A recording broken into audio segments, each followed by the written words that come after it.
Now, I want to open your mind to something I've been thinking about recently. For some people, listening to depressing rap songs can be a very dangerous thing, so yeah. Let's talk about it. Let me tell you a quick little just life story, okay? Whatever you want to call that. A couple weeks ago, I was outside on a very sunny and beautiful day. Picture one of those perfect summer days where there's nothing but good vibes and positivity in the atmosphere. And that's exactly what it was like that day. I had my headphones on like I always do, and I was listening to some good music to add a little bit of spice to my day, and something happened. I was shuffling through my playlist on Spotify, and one rap song that you might have heard about started to play. How Could You Leave Us by NF.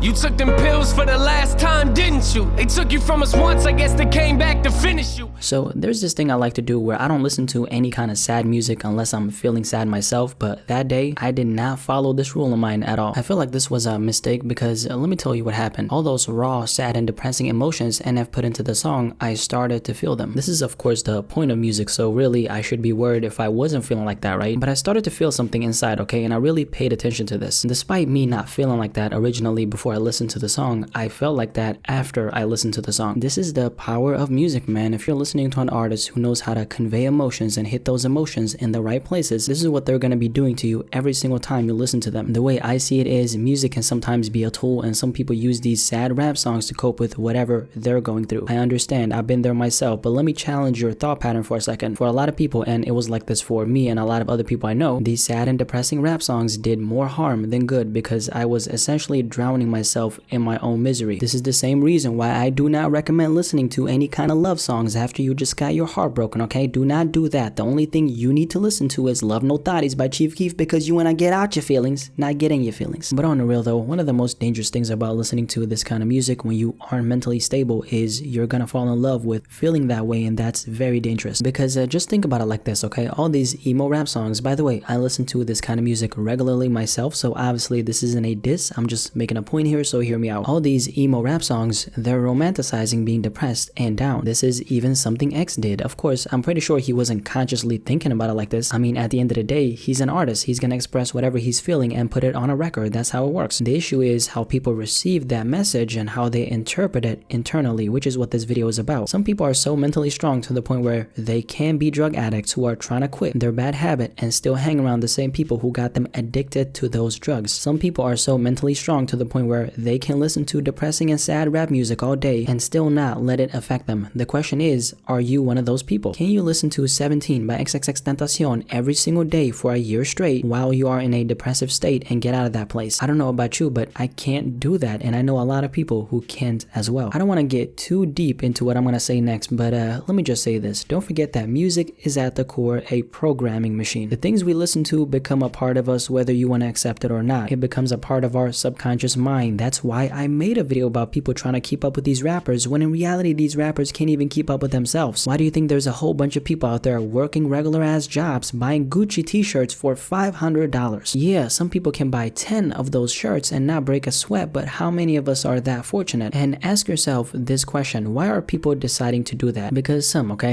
of those people listened to Lil Pump thinking they could live like the man. Back to my original point about this, the people who are in this category, do you really think they logically thought to themselves, Lil Pump buys Gucci, so I'm gonna buy it myself? Nah, not really. It's more one of those casual kind of situations where they're in the car, Gucci Gang comes on in the radio, they hear Gucci Gang, Gucci Gang, Gucci Gang, those words stick to their subconscious mind and it affects some of the decisions they make in their actual life. Let me do something I don't usually do, and let me pull out a study that talks about what I just mentioned. By the way, considering the direction this video is going in from now on, my name is Spiritual Blackie in the building. Shoutouts to everyone who catches that reference, but let's read this little study. Contrary to what most of us would like to believe, decision making may be a process handled to a large extent by the unconscious mental activity. A team of scientists, oh shit, you already know it, it's real when it says scientists, okay? A team of scientists has unraveled how the brain actually unconsciously prepares our decisions. Even several seconds before we consciously make a decision, okay, so several seconds before you hit the Gucci store, that's how I see this. Its outcome can be predicted from unconscious activity in the brain. The point of me showing you this was just to make the point that if music affects your subconscious mind and your subconscious mind affects a lot of the decisions you make in your life, then listening to sad and depressing rap songs while your mental health is not in check could have a negative effect on your actual life and the decisions you make. So the last feeling I want you to get from this video is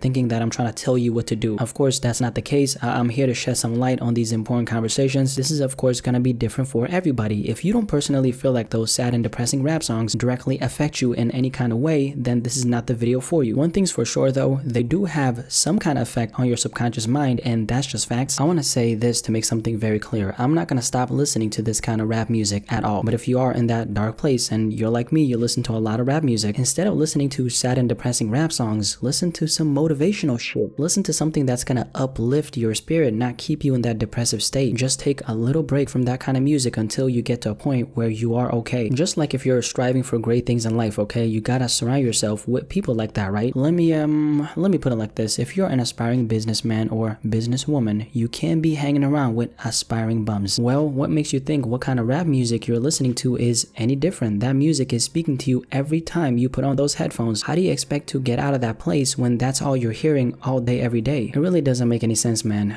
Use this video as an eye-opener. Whatever you want to do with this information is up to you, but here you have it. Let's have a discussion about this.